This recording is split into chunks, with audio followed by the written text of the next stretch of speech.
and thank you for being here again to share your wisdom. Thank you, Funuala, and welcome everybody who tuned in. Just for the background, I'm not going to, for the purposes of this lecture, I'm not going to go into any details of battles, although Churchill saw a lot of that. I'll be focusing on his travels more than anything. Now, Winston Leonard Spencer Churchill, he was born on the 30th of November 1874 at Blenheim Palace in Oxfordshire, into a Victorian aristocratic family, and he was the oldest son of the prominent Tory MP, Lord Randolph Churchill, and his mother was an American lady. She was quite Jenny Jerome. She was quite well known in the social circles there in Britain. Now, his parents were closely connected with the great political personalities of the day, and that went a long way in ensuring that he got swift promotion through the military ranks. Now, when he was a boy, as a child, his mind was stirred often by Britain's colonial wars, like the Zulu War of 1879 in South Africa. And when his first education was the prep school at Brighton, and his teacher there was a Miss Eva Moore, and she had this to say about him. She said he was a small, red-headed pupil, the naughtiest boy in the class. So that tells you everything about Churchill's character when he was just a kid. And then from Brighton, he went to Harrow. And as he himself says, you know, he thought that all his contemporaries seemed in every way better adapted to school life and were far better both at the games and at the lessons. And after Harrow, Churchill went to the Royal Military College at Sandhurst, from where he graduated in 1894.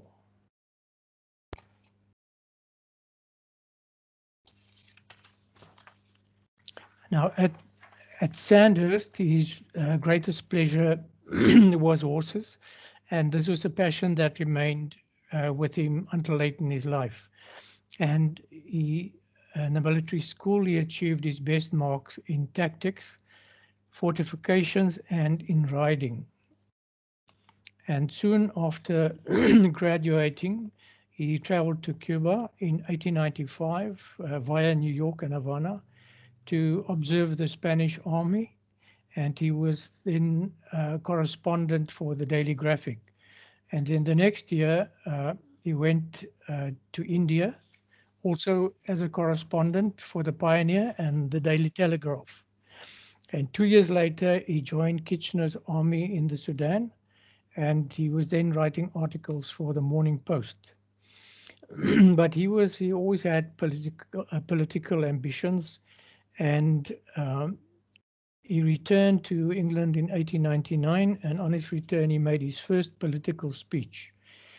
And he contested the by-election as a Conservative at Oldham, and he was narrowly defeated, but he wasn't put off by the defeat. And then with the outbreak of the Anglo-Boer War in October 1899, the Morning Post offered Churchill an appointment as their principal war correspondent at a salary of £250 a month, which was a lot of money in those days, with all expenses paid and a 4-month minimum guarantee of employment. And he was then only 24 years old. Then obviously, as soon as he could, he got on board the earliest steamer, the Donata Castle, on 14 October 1899. Now, I'm not going to say anything about the sea voyage. There were lots of officers on board as well. But they arrived in Cape Town at the end of October 1899.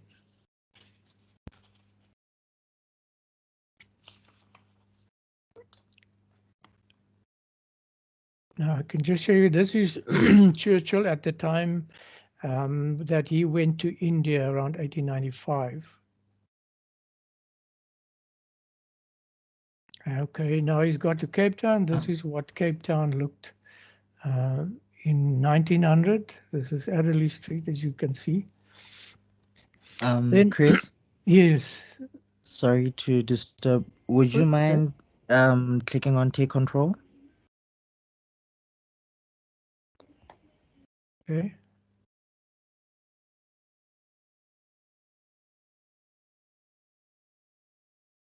Okay, can I carry on?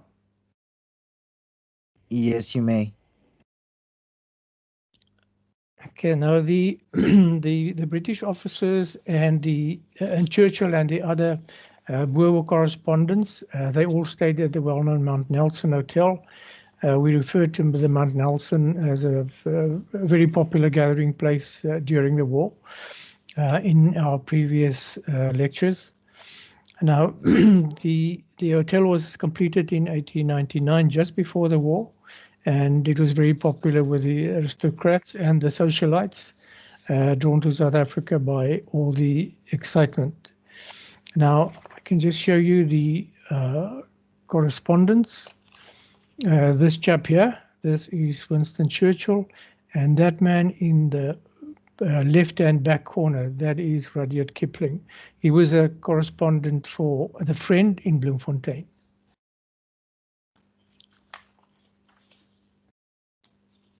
Okay. Then Churchill packed his luggage at the Mount Nelson and he left Cape Town by rail on 4 November to to get to the front. Now, to reach Natal by train, they had to travel 700 miles via the R Junction and Stormberg in the northern, I beg your pardon, in the Northern Cape to get to East London, and from there he was to take the mailboat to Durban, and then from Durban to the Natal warfront. Now, the railway line to the north in those days passed through the historic Boerland towns of Wellington and Worcester, and then through the Ex River Valley, and then the landscape opened up in the Great Karoo. Now, the first Karoo town Churchill came to was Toes River, not a very exciting place. And then the delightful village of Maatjiesfontein, followed by Laingsburg, Beaufort West, and the R, where he was to climb over to the connection for the Eastern Cape to get to East London. Now, I'm just going to show you the slide of the Great Karoo. As you can, there's a quote. This is what Churchill had to say about the Great Karoo. You can see he was not impressed. He questioned, why was a miserable landscape like this ever created? Now, we were mentioned Maatjiesfontein. Sorry, let me just get back to this. That is the station of Maatjiesfontein at the time of the Boer War. And Maatjiesfontein was also a very popular place. It was founded by a Scotsman called James Logan. And he had several well-known personalities visiting, and someone like Olive Schreiner, she actually lived there in her own cottage for 5 years. And Rudyard Kipling, he was, like we said, a correspondent during the war. And then the other bloke who also visited there was Churchill's father, Lord Randolph Churchill, when he came to South Africa in 1891 to go to Mashonaland to see if he could make some money there. When he was financially in dire straits. And he was more remembered for borrowing a hunting dog from James Logan, and the dog was never returned. So that was what he was remembered for most of all. Now, eventually, by train, they reached the R, and he was then traveling in the company of J.B. Atkins, who was correspondent for the Manchester Guardian. And the two of them set out for Stormberg, where there was quite a bit of military activity going on at the time. And when they got to Stormberg, the station staff, they were already packing up because there was a rumor of the Boer advance on Burgersdorp at the time. Apart from the station personnel, the British garrison, they were also packing up to get out of there. Then they went, past Sterkstrom, and then towards Queenstown, which was a typical English settler town, which really appealed to someone like Churchill and Atkins, of course.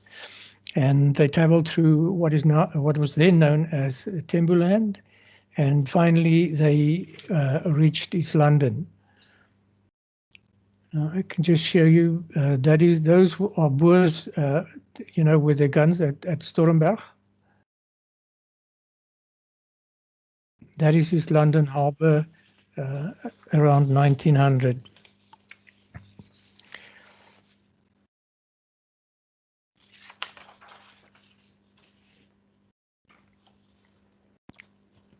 Okay, then from East London, Churchill sailed upon the steamer, the Umzimvubu, but unfortunately for him, there was a very, very strong gale that generated these big waves, and it sent the little ship rolling about violently, and that was off the Zululand coast. So Churchill was struck by a terrible seasickness, and he was lying in the cabin below the decks, and it was quite miserable. It went through the afternoon and the evening and an endless night. But at least finally the waves subsided to some degree, and Churchill could then take in the beauty of the coast of Pondoland and Natal, which nowadays in tourism circles are known as the Hibiscus Coast. It's quite spectacular area around there. And the steamer reached Durban at midnight on 4 November. And there in Durban, they learned that Lady Smith was cut off by the Boers, of course. And but at 7 o'clock that evening, they were already traveling inland to Pietermaritzburg in a railway coach of a special mail train. And the route took them through the valley of 1,000 hills, which was, if you remember, Cry the Beloved Country by Alan Paton. He described it so nicely as grass covered and rolling, and they are lovely beyond any singing of it. So the route took them, the railway route took them past the old Botha's Hill village. Those of you who are familiar with the Comrades Marathon, you would have heard about the Botha's Hill and places like that on the way to Pietermaritzburg. And then approximately halfway between Durban and Pietermaritzburg, that was a kind of landscape that they traveled through. You can see quite beautiful. And this is Inchanga Station, which was halfway between Durban and Pietermaritzburg, and it was a very popular stopover. It was known as the halfway house for obvious reasons. I think there's still a very nice pub there on the other side of that building as you look at it from here. And by the time Churchill arrived in Pietermaritzburg, the military engineers, they were already busy putting the town into a state of defense, digging up hills and erecting wire obstructions and things like that. And Churchill was aiming for Escort. That was to be his next stop. And it was his intention to get into Lady Smith, but because they were too late, because the Boers had already cut it off.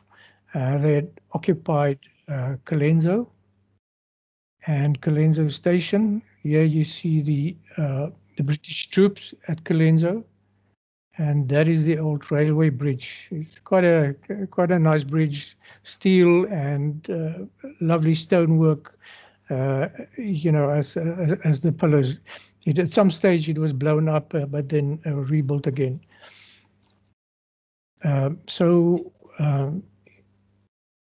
in the light of that, there was nothing for Churchill to do but to wait in escort. Now, at the time, the station master at escort was a Mr. George Clegg, and he allowed Churchill to pitch his tent in his backyard. And Clegg recalled how the young Churchill, over drinks in the local bar, The Plough, would tell his audience about his adventures in India and the Sudan. And they thought it was quite funny. They accused Churchill of trying to impress them with tall stories, but Churchill wasn't put off, and in fact told them that he would still become the British Prime Minister. And you can just imagine how much they laughed then.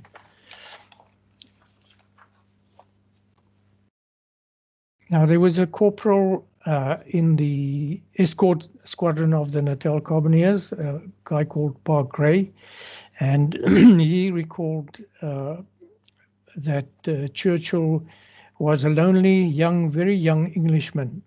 He had a complexion that many a South African girl would envy, and although 4 years older than I, looked to be 17 or 18. Now, at the time, the military were sending up armor trains to Chivli and beyond towards Colenso. And now this is actually where Churchill's capture would come in. Now, around the 14th of November, the British patrols reported that there were Boers in small parties approaching escort, and from the directions of Vienna and Colenso. And then the commander, Colonel Charles Long, he ordered the armor train at escort to scout towards Chivli with Captain Haldane in command. And Haldane, who was a friend, a very good friend of Churchill from the military academy days, he invited Churchill to come along. And the train left escort early in the morning, and they reached Freer Station about an hour later. And Haldane decided to push on as far as Chivli, but as the train reached the station, about 100 Boer horsemen came galloping along about a mile from the railway, and they were actually part of Louis Botha's task force that had crossed the Tugela River across the Boer War bridge just the day before, and they had camped near Chivli. And Colonel Long then ordered the train to return to Freer, but about 2 miles from Freer, the Boers of Krugersdorp and Wakkerstroom commandos, they had occupied a hill, and they started firing with their large field guns and Maxim and with their Mausers on the train. And but soon the train swung around the curve out of the Boers' sight.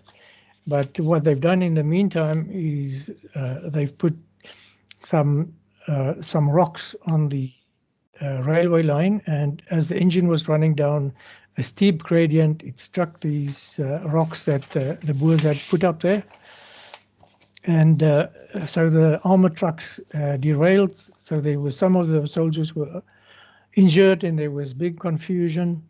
And in this confusion, Churchill became a little bit of a hero. He sort of told Haldane that he would assist, sort of help taking control and sort out things. And using the engine as a ram, they managed to pull and push the wrecked trucks clear of the line. And it was then decided that the engines should go back along the line with all the wounded, and that the Dublins and the men from Durban, that they should retreat on foot, and while sheltering behind the engine. But the engine space was too much for them, and the infantry began to lag behind. And Churchill then finally told the engine driver, he was a Mr. Wagner, to stop when they were already 300 yards away from the infantry, close to the bridge across the Blue Cross River. And then Churchill went back along the railway line to go back to Captain Haldane and the Dublin Fusiliers. But as he was going back, Churchill recalled that two figures appeared upon the line, and he found himself in a small cutting. But what happened was that when he saw again, there was this Boer sitting on his horse, and he had Churchill covered with his rifle. And Churchill realized he had no chance of escape, and this Boer would not miss at such a distance. And so he held up his hands and he surrendered. So in the end, the Boers captured Captain Haldane and Churchill, along with 53 non-commissioned officers and troops. Now, over the years, there had been several claims as to whom have really captured Winston Churchill. One of the people mentioned was General Louis Botha, but it turned out that Botha himself also alleged that he captured Churchill, but the fact remains that he was 30 kilometers away from the scene at the time, so it was definitely not General Louis Botha. And there was some guy from Holland in later years who also claimed that he had captured Churchill, but in the end it turned out to be a field cornet Sarel Francois Oosthuizen. That was the capture of Churchill by Oosthuizen was also confirmed by the famous Captain Dani Tron, the master Boer Scout, who had also taken part in that ambush. Now Oosthuizen, he had red hair and a big full beard, and therefore his nickname was Rooi Sarel, Red Sarel. Like I said, in Louis Botha's biography by Johannes Meintjes, it was said that Louis Botha was 30 kilometers away from the scene at the time, so it wasn't him.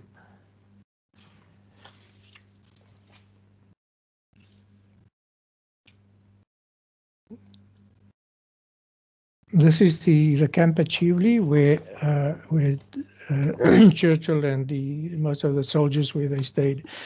Now, after the capture, they were taken to Pretoria by train as prisoners, and they were locked up in the Staatsmodel School that is situated at Skinner and Van der Walt Street. Those of you who know Pretoria, it was converted into a prison during the war. And here they joined 60 other British officers already in Boer custody. And Churchill's room was at the front of the building, facing Van der Walt Street, but he often slept on the veranda when the summer nights became too hot. And now started a period of the most monotonous and miserable days of Churchill's life. It was summer on the Highveld, the rooms were stuffy, and they would spend the long mornings by reading, playing chess or cards, and then came another long, boring afternoon. So that is how they spent their time. And when they got to Pretoria, Churchill immediately demanded his release from the Transvaal government on the grounds that he was a press correspondent. But by that stage, it was well known what role Churchill had played during the ambush of the train, and General Joubert therefore argued that even if he had not fired a shot himself, he had injured the Boer operations and should be treated as a prisoner of war.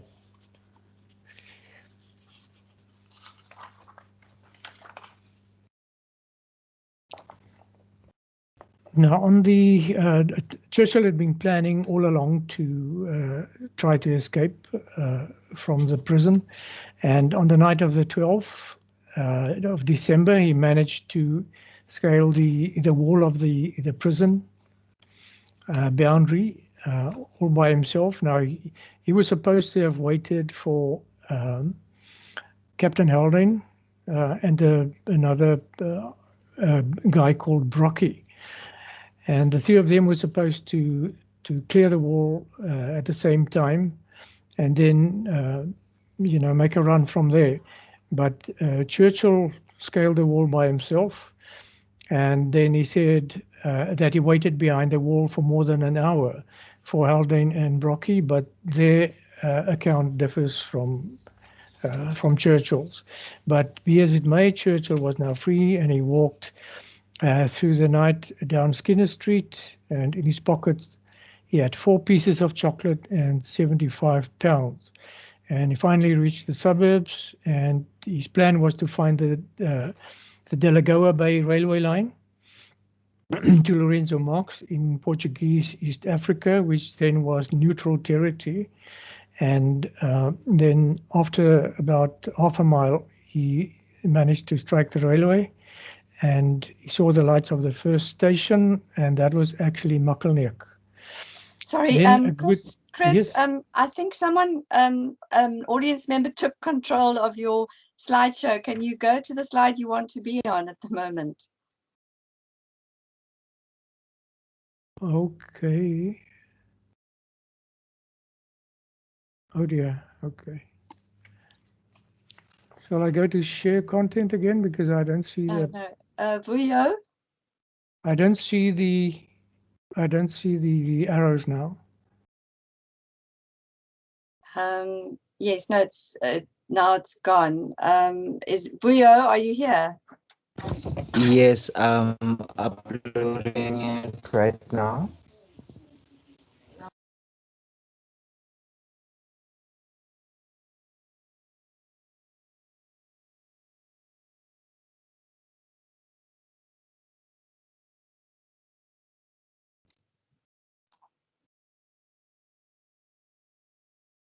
Are you okay, Vuyo?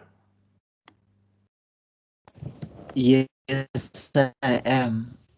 It doesn't seem like there's an issue with sharing the PowerPoint slide, but rather that someone may have created a room in the meeting, and that's where Carol is. But I've re-uploaded the slide. Okay, there's take control. Please tell me if you can see it. I can see take control. Shall I click? Yes, please. Okay. And then I'll go to the first slide. Wait, please click on take control again. Okay. Okay, now it's presenting. You can continue. Carry on. You can continue. Okay, I'll just go. Can everyone see the slides? Yes, I can see the slides. Okay, Colenso, we were there. Chivli. Okay, that's where we were. Now, this is the memorial commemorating Churchill's capture near Chivli. You can see that is the kind of landscape at the back there, where the Boers derailed the train and captured all the Haldane and all those soldiers. Now, as I said,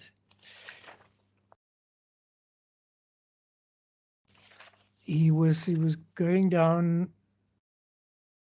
He was going to get to the Delagoa Bay railway line, and he got onto one of the goods trains at Makkelneuk. Got into one of the carriages, and it was he was lying there between sacks covered in coal dust, so he must have looked awful. Then he traveled throughout the night, just lying there in that goods truck, and then he realized he had to leave the train before daybreak, and then he just jumped off the train and he set out for the hills. And at some stage, walking out there in the veld, he saw the glow of 2 or 3 fires in the distance, and he thought it might be fires from a native kraal. And he walked towards it, and then around 2 o'clock, 3 o'clock in the morning, he got close to it, and he discovered that they were not kraal fires but engine furnaces of a coal mine. Now this is the coal mine, the Transvaal and Delagoa Bay colliery near Witbank. It was then just known as the Broxbraid Mine, which was opened in 1897 along with the Witbank station. Witbank was established as a town just a year after the end of the Boer War. But this is uh, like the old mine, but those buildings that you see there, they don't exist anymore, unfortunately. It could have made a nice monument to the memory of Winston Churchill. But anyway, the man who opened the door for Churchill, he was a man called John Howard. He was the manager of the collieries there.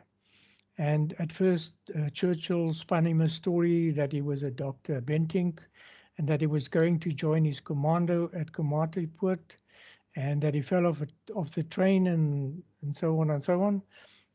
But this Mr. Howard obviously didn't believe him, and he said to him he can just tell him the true story. And then Churchill revealed his real identity and his plans to get to Lorenzo Marx. And then Howard said to him, "Thank God you've come here. It is the only house for 20 miles where you would not have been handed over. We are all British here, and we will see you through." So Churchill was hidden in a shaft below the winding wheel for the time being. And then after that, in the new unused underground stables. And now according to Churchill, the air was cool and fresh down there. Now, if you wonder what the stables were doing underground, they were used for the horses that pulled the coal trucks. Now, Churchill spent 2 days and a night in that stable before he was accommodated in a storeroom in the mine manager's house. And Mr. Howard made a plan to get him out of the Transvaal. So the plan was that there was a concession storekeeper who would be sending a consignment of wool to Delagoa Bay on the 19th of December, and then Churchill could then be concealed in a place in the truck between the bales.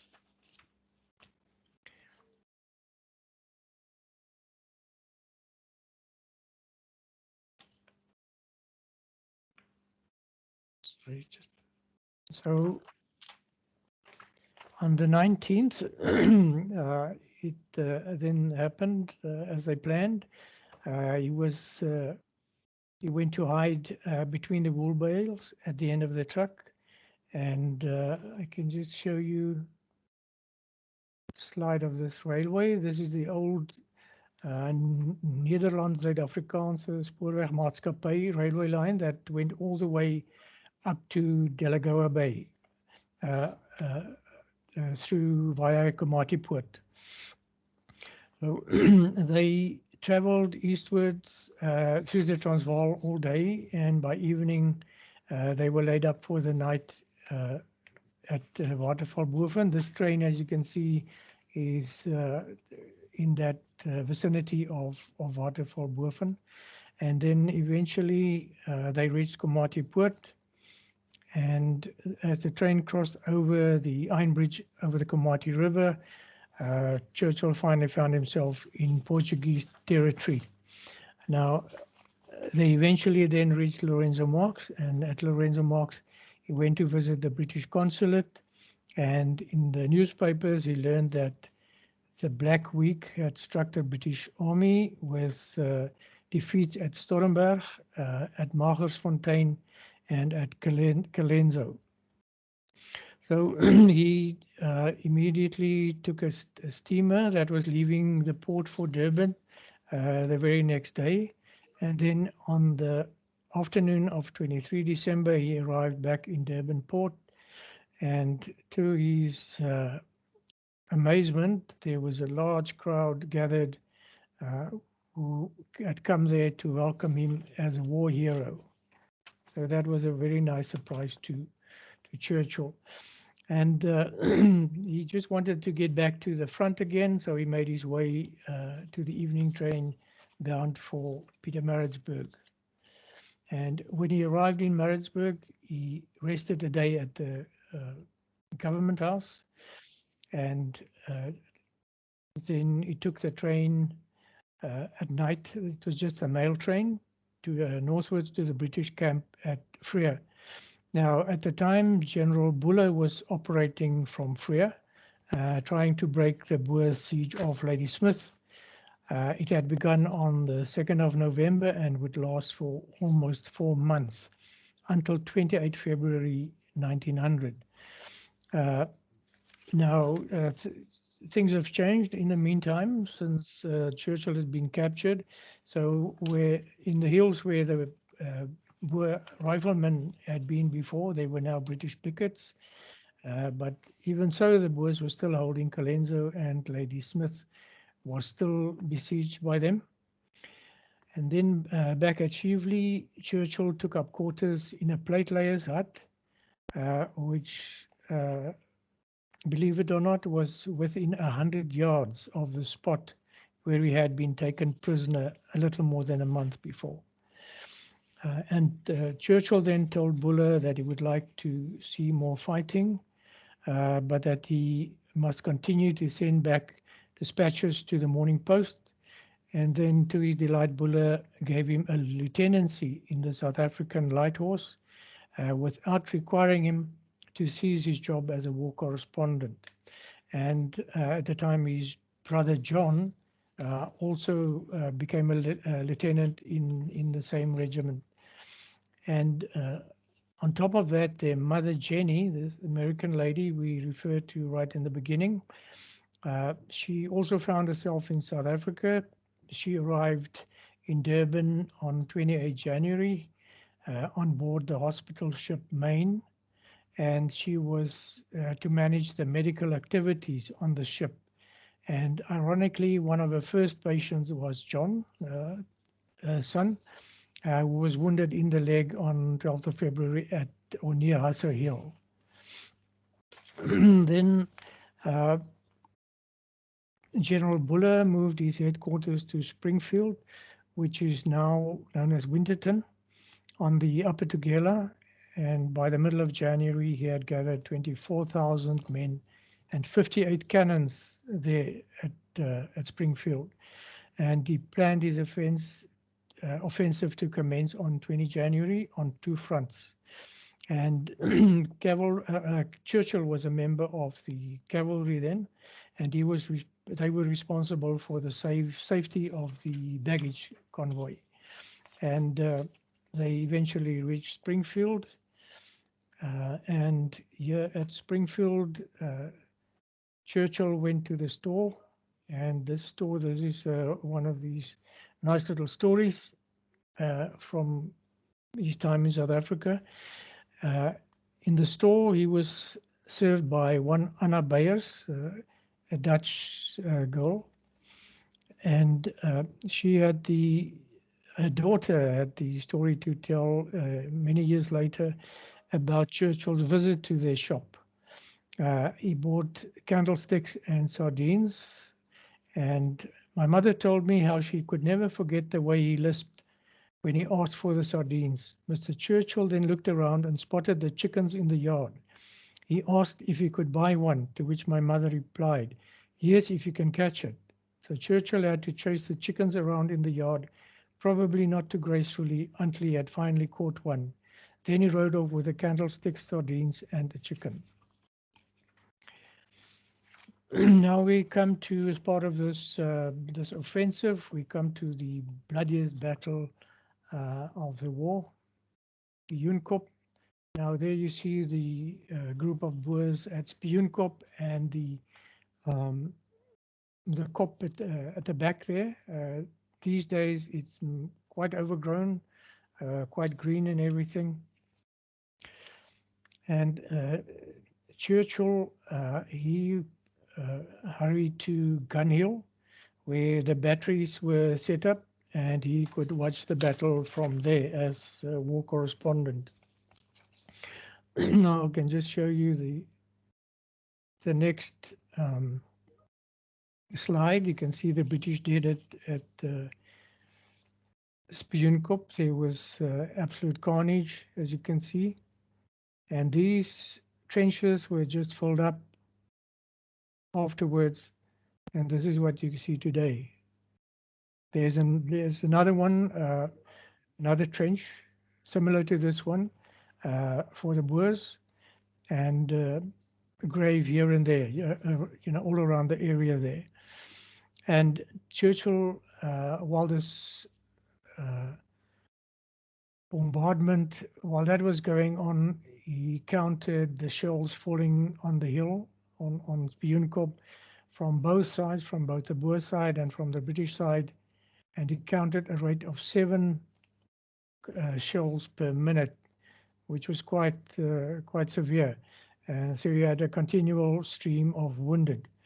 Now, the interesting thing about Spioenkop was that Mahatma Gandhi, he was still a young man then, and he was one of the stretcher bearers, one of the Indian stretcher bearers working for the British at the time. And so you had a situation where you had Mahatma Gandhi on the mountain, you had General Louis Botha on the mountain, and you had Winston Churchill, who was just a lieutenant then. But you had 3 men who later would become world famous statesmen. So that was an interesting situation at Spioenkop.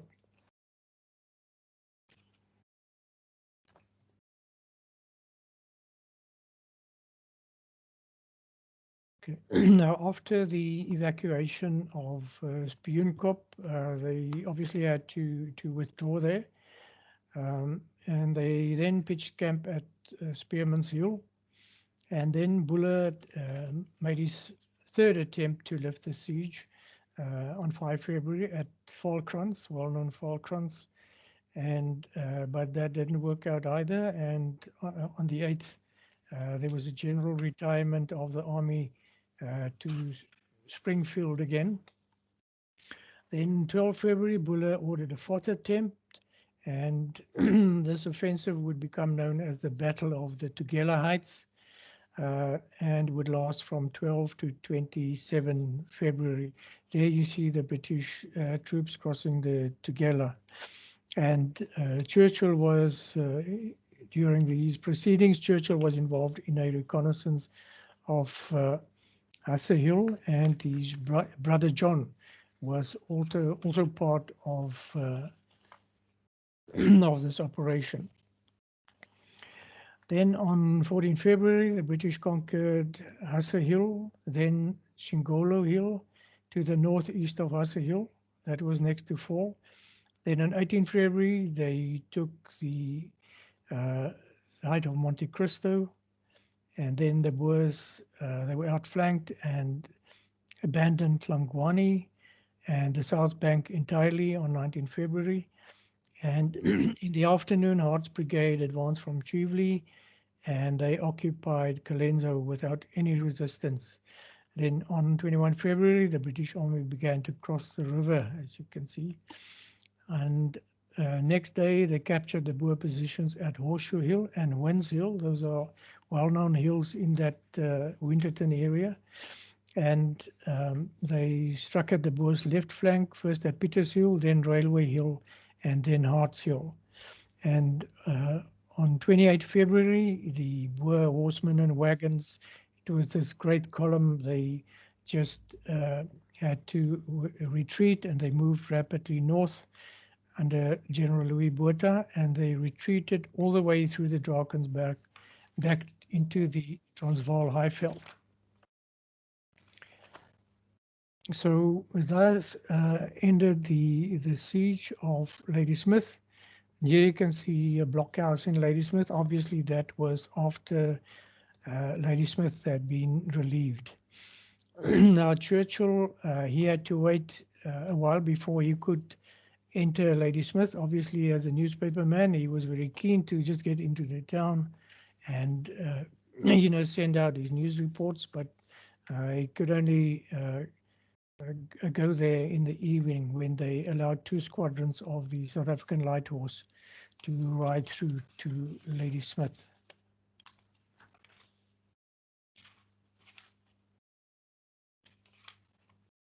And after the relief of Ladysmith, Churchill took a few days off um, on the hospital ship where his mother was in charge of uh, the medical operations. It was moored in Durban, as we said earlier, and his mother, Jenny, was still looking after the British uh, casualties. And when he got back to Ladysmith, he spent another month in the town. Now, because of the Boers' reverses, they abandoned their invasion of Natal and they withdrew through the Drakensberg back into the Transvaal, as we said earlier. And then after Paardeberg, Lord Roberts advanced eastwards towards Bloemfontein, which was then the Free State capital. And there were skirmishes at Poplar Grove and Avramskraal under General de Wet commanding the Boers. But in spite of that, on 13 March, 2 weeks after Paardeberg, Bloemfontein was occupied unopposed. I can just show you the troops entering Bloemfontein, 13 March 1900. And now Churchill was quite impatient to get to the main theatre of war, which was now Bloemfontein, because Roberts was going to advance from here northwards in the direction of Transvaal, where they would eventually capture Johannesburg and then Pretoria sometime in June. But Churchill obtained indefinite leave of absence from the South African Light Horse to transfer his activities as a correspondent to Lord Roberts's army. And he left the camp on 29 March for the Ladysmith railway station. And then he took the train to Maritzburg, back the way they came. And when they reached East London, he took the train to Bloemfontein again. But now, because they had the enteric fever at the time, there was no immediate advance from Bloemfontein, likely for another 2 weeks. So Churchill decided that he would then just spend some time in Cape Town until the advance begins.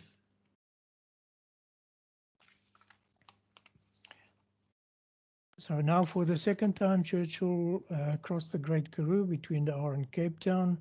And back in Cape Town, he stayed at the Mount Nelson once again, where he found it difficult to find a room, and he didn't seem to have enjoyed his stay there very much this time.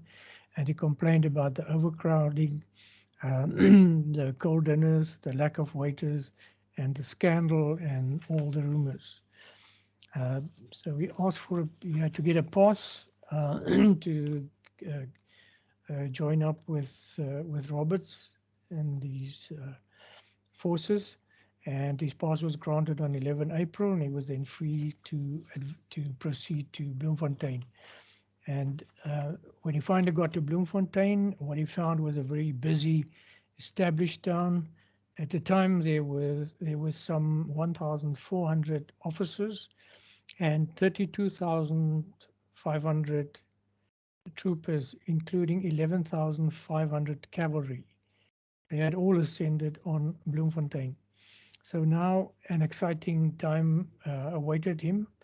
The MorningPost equipped him with good horses and other transport, so he could move swiftly across the Free State Plains from one British column to another in expectation of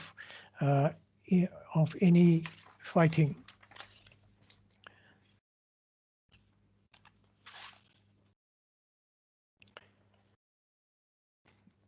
Now Roberts resumed because, like I said, he had because of the enteric fever and all that, Roberts had to delay his advance until 3 May 1900. And in the meantime, the Boers had embarked on their guerrilla campaign in both the Free State and the Transvaal. But now the British had 5 brigades available for the operations in the southeastern Free State.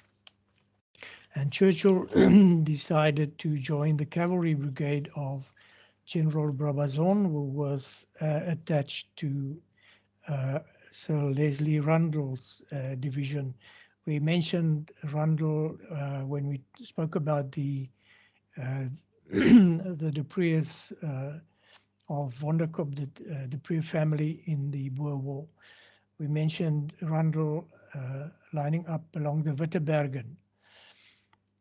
Now, Churchill was, he joined up with Rundle in this 8th Division. That was around the 19th of April. Then near the Wetstorp, Churchill had a very narrow escape. As part of Brabazon's brigade, they were scouting ahead, and early in the morning Churchill rode on to join them, and around the hills near the Wetstorp, they encountered Boers in quite some strength, and they eventually had to retreat. And with the bullets flying, Churchill tried to jump on his horse, but the horse broke away and galloped off. So there was Churchill standing all by himself, dismounted, and a mile away from the nearest cover. But fortunately for him, a scout came up riding on his left, and Churchill shouted for him to pick him up. So the man stopped at once, and Churchill quickly jumped in the saddle behind him. And although the horse was wounded, they managed to scramble to safety. Now, just for the record, this trooper was Clement Roberts, and he received the Distinguished Conduct Medal afterwards for saving Churchill's skin. Then on the 25th of April, the column moved forward towards the Banshu, and then further north to Winburg. Then Churchill linked up with General Ian Hamilton's force on the 6th, and they embarked on a very long march. You remember the book that he wrote about his march with Hamilton, and this lasted about 6 weeks, and they covered about 400 to 500 miles during that period, which was quite substantial. And this was a marvelous time for Churchill. He really enjoyed the wonderful air and the climate of the country and the scale of the landscape and the continuous movement across the Free State Plains. There you can just see a typical Eastern Free State landscape, quite beautiful wherever you go. And Roberts was still aiming for Kroonstad. That is where the Boers or the Free State Republic, where they've moved their headquarters to from Bloemfontein. So that was the next target, to take over Kroonstad. And Churchill was determined to witness the capture of Kroonstad, so he left the cavalry to catch up with this 11th Division. And Roberts entered Kroonstad during the in the afternoon with all his staff. And they had entered a region called the Rimland. I don't know which of you whom of you would be familiar with the Rimland. That is a very nice tourist area that roughly includes towns of Heilbron, Pietersteen, Lindley, Arlington, and Roosendaal. Now, Roosendaal has become quite a popular place for artists and actors and poets and so on over the past years. Now, the British headquarters was set up on the farm Leopold that belonged to a Dutchman, Johann Friedrich Weilbach, that was outside Heilbron. And during a visit to this farm, Churchill was given a bottle of preserved peaches by the Weilbach daughters, and Churchill was quite surprised that they could actually speak fluent English. And here at Heilbron, Churchill stayed in the Caledonian Hotel. Now I can just show you this next slide. This is Jasper Tron's shop in Heilbron.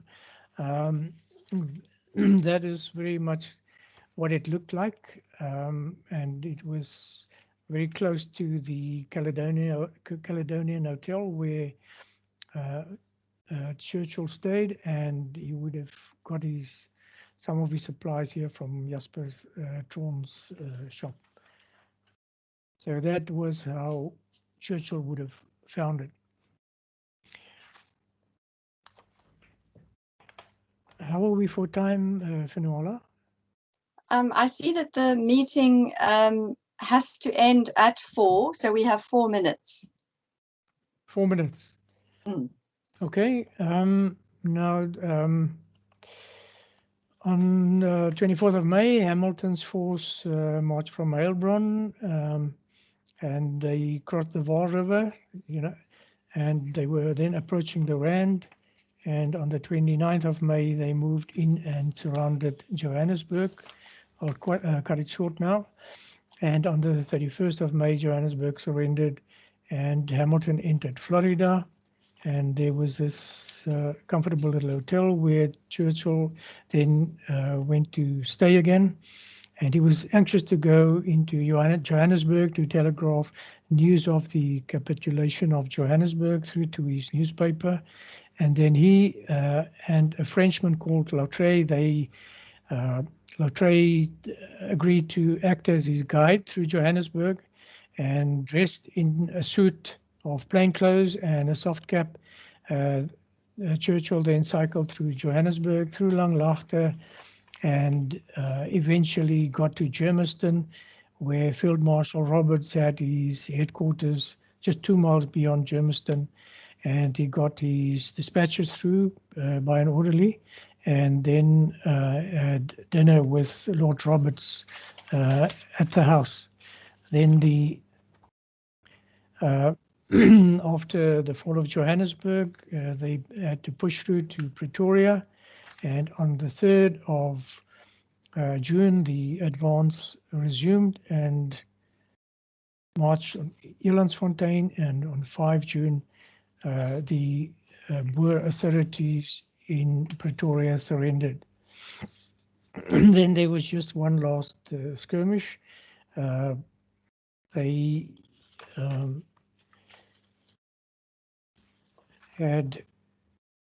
pushed on to Diamond Hill.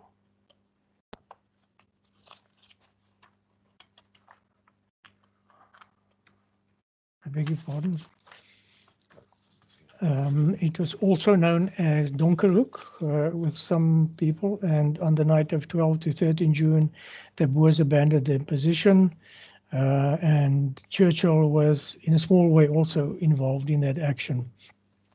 And now, following the action at Diamond Hill, the army returned to Pretoria, leaving just a mounted infantry corps to hold the conquered position. And the Boers were not yet conquered, and they would drag the war out for another 2 years. But for Churchill, the war had come to an end because the war had now become a guerrilla campaign. And for Churchill, he decided to return home because the war had become shapeless and indefinite. And he also had an eye on the general political election back home. So then he took the train back to Cape Town, and back in Cape Town sailed out for England again. And during the voyage, he occupied himself in completing another book called Ian Hamilton's March, which I mentioned earlier. And they reached Southampton on 20 July 1900 to yet another enthusiastic welcome from the crowd. So that was the end of Churchill's travels in South Africa. Any questions? If you'd like to ask a question, you can unmute your microphone or type it into the chat bar. Chris, we've some guests have had a problem seeing the slides because I think people who logged in on their phones couldn't see it, or perhaps people logging in through a browser. I'm not sure how many people were affected by the slide problem. You want me to run through it again quickly? I don't. No, that won't help, because Okay. something is wrong with.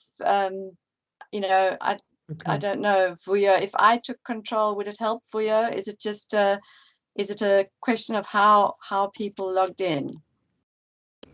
I think it's a question of how people logged in and the permissions they gave to their browser, because I'm currently signed into my app, like the app on my phone, the browser on my laptop, and on the desktop app, and on all three devices I can see the slides. So I don't know what to do besides send them the lecture recording after this meeting. Yeah, I don't think it's something we can correct now, and I can only just apologize. I know, I think I do know what they're experiencing, because I tried to log in on my phone, and there are no images on my phone, whereas I can see them clearly on the screen. Yeah, Okay. Finola, maybe just to, from my side, just to end off, in the shape, in the form of a question, people might wonder, why did Churchill become a hero overnight? You know, after he'd been captured and he got back to Lorenzo Marx and then eventually back to Durban. It has to be borne in mind that his escape coincided with the time that the war was going really badly for Britain. They had the defeats at Magersfontein and at Stormberg and at Colenso. So you had quite a depressed British people, and they desperately needed a hero in their darkest hour, so to speak. So when Churchill made his daring escape, that incident was grasped at by the British press and the public to create that hero. And Churchill, being Churchill, he knew just how to exploit that opportunity.